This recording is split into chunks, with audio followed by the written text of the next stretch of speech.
Welcome back to Lumberjack. Koala. Today we want to settle down the mood with the sunset of the PS4, the ending of an era, the best game supposedly to be offered on the PlayStation, and that is Ghost of Tsushima. And we have certain thoughts about this game and certain aspects that we feel like every game should have. And this is our take and our opinions on what is the best and what should be best for all games in the future. Okay, so I want to start off talking about Ghost of Tsushima is the mechanics, fast travel, just the world in general.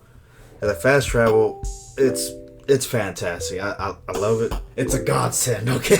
Because you have no idea how long, especially Fallout 4. You remember Fallout 4, just traveling there? You just sit there reading the same hint for a good 2 minutes, like, okay, I want to get back to the gameplay. When it goes to Tsushima, you want to read the hint because it only gives you like a split second to look at it. It's like, hint, okay, the game started. I was like, damn, I didn't even get to play, I didn't even get to look at it.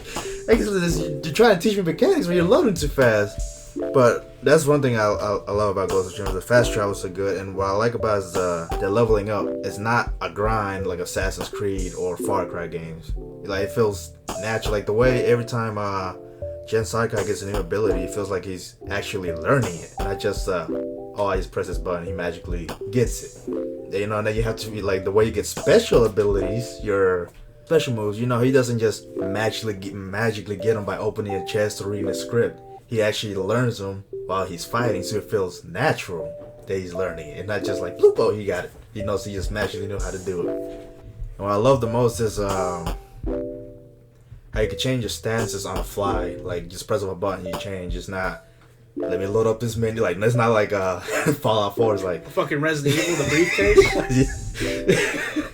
Like, a lot of games have a lot of time-consuming animation. They might not even be that long, but when the animation is consistent, like back to back, like it's like, let's say example God of War, when you open the chest, he does a 1 second thing where he's like, and then he busts it open. See, and Ghost of Tsushima is on the go, you constantly moving, it doesn't slow you down.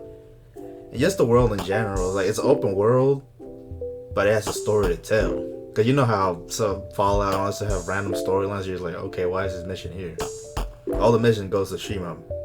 They feel like they belong there. Like, the game is telling you the story of the island. And, it might not be part of the main story. The Mongols invading. What's that? Oh, Tsushima. I forgot the island's name is Tsushima. But like all these stories, like the game is telling you all these stories of Tsushima other than the Mongol invasion. But those are just my thoughts I have on Ghost of Tsushima. Me being a parent, me not having the time and the job that I want, time is really very condensed in my life. That's why I tend to stay away from open worlds game. But when I came across Ghost of Tsushima, I was like, you know what? I want to give it a try.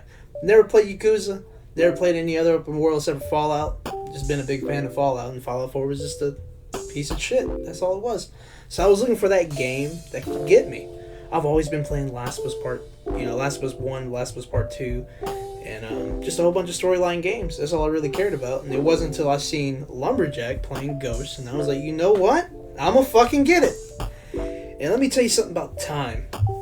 The time I spent in that game was just fantastic. I forgot about the real world. But the thing that grasped me the most in this game, and I think I wish every game will have, is picking up the stuff around you. It's just so fluid. You're riding, my horse was called Kage. And just riding around collecting flowers. They shit just disappears. It just fucking, it's like everything's made of butter. That shit's crazy. And in a time where every game has to be fucking realistic and, like Red Dead Redemption where you have to take the time to do an animation just to get something out, or Deacon from Days Gone when he's skinning animals turns into a fucking big ass 30-second cutscene. Why? We don't need that. All we need is a world that looks real, but with game mechanics. And I feel like Ghost gets that really good. I mean, look at the things that you can collect in the game, how they just vanish in thin air, and they just automatically go to your inventory. Shoot, even another thing that I want to add is that the upgrade system is fantastic. I don't know how many times in Fallout I had to sit there and look and be like, what can I upgrade? What can I get? What are my future objectives? No, Ghost of Tsushima is like, here, on the screen, there's some other missions. There's some hints. Here's an upgrade. You got all materials for this. Go ahead. And you don't have to checklist anything because everything is just there for you. You go to camps and you end up walking out with a shitload of material. It's not like I have to go on a fetch quest to get one piece of armor, one piece of object, just so I can upgrade one thing that eventually I'm not going to use later because something else is going to be better. And I love how Ghost doesn't restrict you from that. But from the animation, from the time spent, everything just feels fluid. It feels like nothing you do in that game is a waste of time. And that's the core aspect of a good game. You want to feel like when you turn off your PlayStation, you felt like your time was well worth it. Days Gone is not a good example. It's a good game. It's just too fucking long. Like Lumberjack says, the loading screens are just terrible, and the fast travel in that game is fantastic. But let me tell you, not even the loading screen is that fast. The fucking collecting is fucking fast. I don't know how many times I played Horizon and freaking Aloy's like, I gotta stop the fucking gallop just so I can pick up some flowers. What the hell's up with that? But shit, that's my take, and that's what I like, and I hope that every future game from now on, takes a note to Sucker Punch's Ghost of Tsushima. And farewell PS4, because PS5's on the way. One more thing before we go. Favorite moments of the game. Everybody plays games. Everybody has a favorite moment of the game. Like the first time I faced the fucking El Gigante in Resident Evil 4. Then I didn't notice the fucking dog joins the fight. That's a big moment. Or when Salazar fucking chokes you.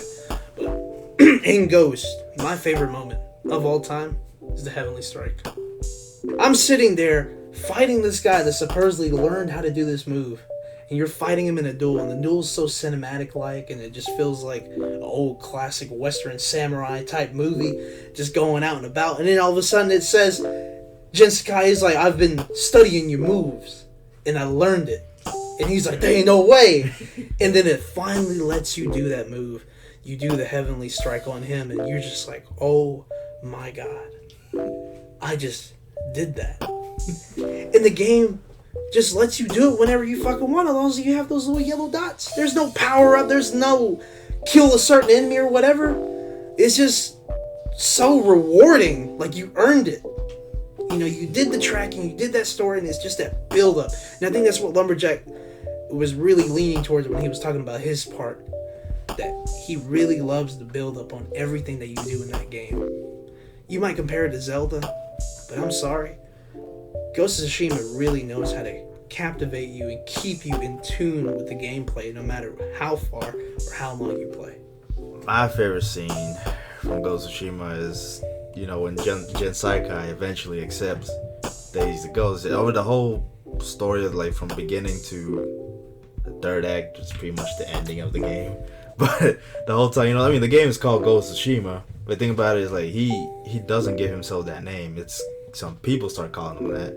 But at first, you know, he doesn't accept it. He kind of neglects it. He's like, ghost or whatever. I don't really care. But there's a certain point in the game where he has to change his ways of fighting the Mongols. Because, you know, the Mongols, they don't care about honor. They're there to invade, take over. And, you know, that's the issue Jin Sakai and his uncle have. His uncle wants to go the honorable way, you know, fight with honor. And Jin Sakai is like, we gotta do what we have to do to defeat the Mongols. And his uncle's like, no, tradition is the way we go. There's a certain part in the game where Jin Sakai shows what he's doing, like how he fights against the Mongols. And, you know, his uncle doesn't approve, but they're still working together. But after a while, you know, Jin Sakai is starting to get annoyed with his uncle. It's like, you're just sending our men to their death. You're just wasting lives. So I'm just gonna do it my way. And as stuff happens, yada yada, and then this Jin Sakai ends up poisoning the camp, and that's when he accepts he's the ghost. Like his uncle was trying to throw wasn't it Yuna under the bus, saying like, blame her, tell him she tricked you into this. Like, it was all her fault. But then Jin's like, he stands his ground, he's like, no, I'm the ghost. This is my path. And that's one of my favorite. Yeah. Yeah, he didn't change his, like, he said, like, he's doing what he has to for the island, for his people. And his uncle's stubbornness, I mean, he's right about his uncle. Like, his stubbornness is gonna get them killed because he wants to fight them traditionally. But think about it, the Mongols, they don't fight traditionally. they said they're there, you know, to take over. They're not gonna care about the one-on-one fights. Like, they're just there to kill you, and that's what they're gonna do. And that's why I kind of lean towards Gen Saikai's thing. I said he has to do what he can to protect the people of Tsushima. Anyway, these are our take on the game and what we like about the most. And there's so many good parts in the game. But if you played the game, let us know how you felt. Is it really that good to you? It treated us well. Shit, I felt like it was Christmas Day when I got that game. But let us know your thoughts. Shit, and if you like our content and how we're changing up things a little bit more. And one last thing I want to say, you know how every summer everybody says there's no games? Sony already shattered that perception. Yeah. Two blockbusters back to back one summer. Even though some people didn't like one. Yeah, it was a fucking last one too. But shit, guys, if you like our content, like, subscribe, and we'll see you later.